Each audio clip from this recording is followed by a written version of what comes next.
Fala galera, eu sou Paulo Sérgio, mestre em Saúde Pública pela Universidade Federal de Santa Catarina e líder estadual do movimento Acredito. E hoje eu vou falar um pouquinho com vocês sobre a história da saúde pública no Brasil.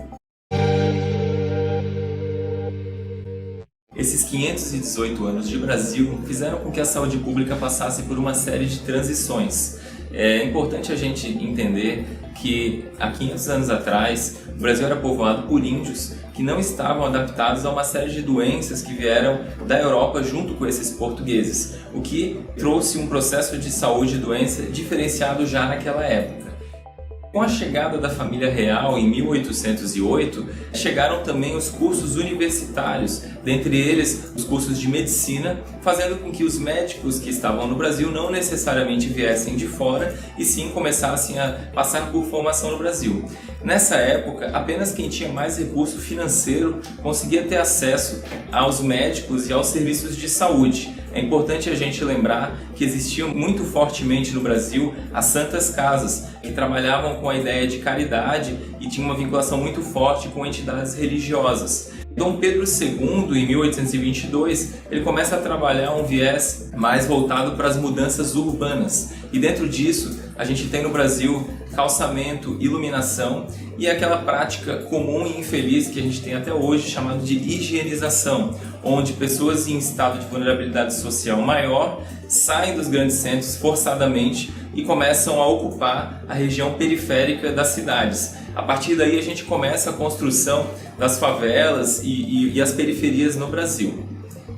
No início do século XX, de 1900 a 1922 mais ou menos, as questões epidemiológicas e sanitárias perpassam por todo o Brasil. É importante a gente ter em mente que, mais ou menos em meados do século passado, as doenças transmissíveis são as doenças mais comuns. E essa transição do tipo de doença, ela perpassa pelo modo como a saúde vai percorrendo no Brasil. Tanto que, naquela época, a gente tem muito fortemente ações voltadas nas áreas portuárias e também muitas ações voltadas para a questão de vacinação. Então a gente tem um sanitarista muito conhecido, Oswaldo Cruz, que traz esse viés de vacinação, inclusive de uma maneira relativamente polêmica, porque a gente tem algumas vacinações que são forçadas, o que gera, de certa forma, algumas revoltas populares naquela época. Em 1920, a gente tem o que a gente chama de caixas de aposentadoria e pensão. O que seria isso? São pactuações entre empregado e empregador que fazem com que, de certa forma, esses empregados tivessem acesso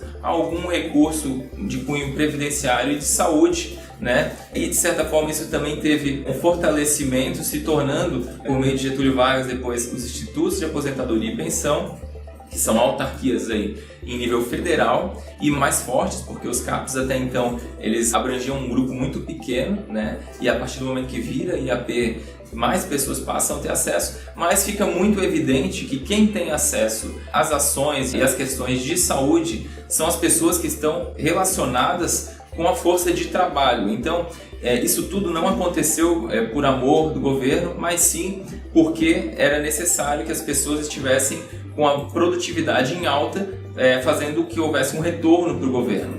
Mas é importante também a gente perceber que isso enaltece as desigualdades sociais em saúde. Por quê? Porque quem tinha um trabalho tinha acesso à saúde. Quem não tinha um trabalho acaba não tendo esse acesso. Então, a tendência é que haja um distanciamento entre o trabalhador e a pessoa que não tinha um trabalho naquela época, recebendo, né, um tratamento de saúde por meio das santas casas, né, que não necessariamente conseguiam atender a todas as pessoas em estado de vulnerabilidade no Brasil. Em 1934, então, a gente tem um direito, né, que é a licença gestante.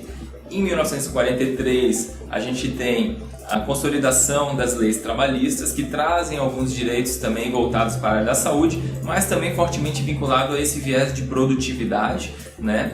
E muitos movimentos começam a acontecer no Brasil, muita coisa vai acontecendo, um burburinho vai acontecendo, algumas conferências nacionais de saúde vão acontecendo. E aí na década de 70, 80 a gente tem um movimento bastante conhecido que deu depois origem, né, ajudou a formalizar o SUS que a gente tem hoje, que é a reforma sanitária.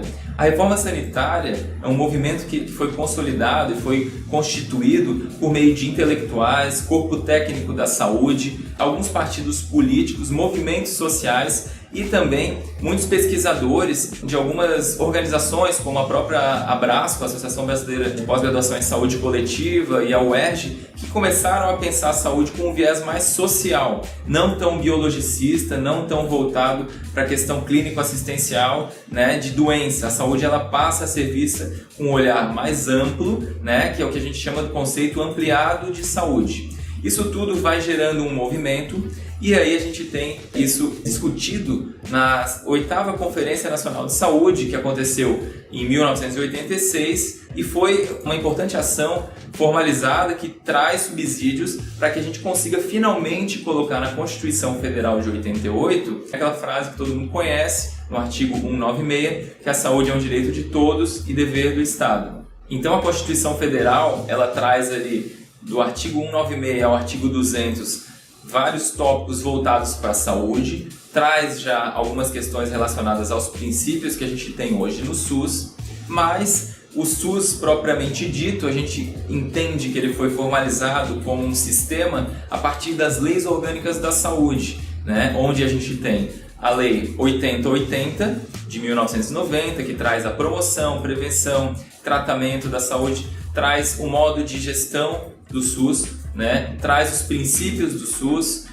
e na Lei 8142 de 1990, que traz o financiamento do SUS e um importante ferramental que é a participação social.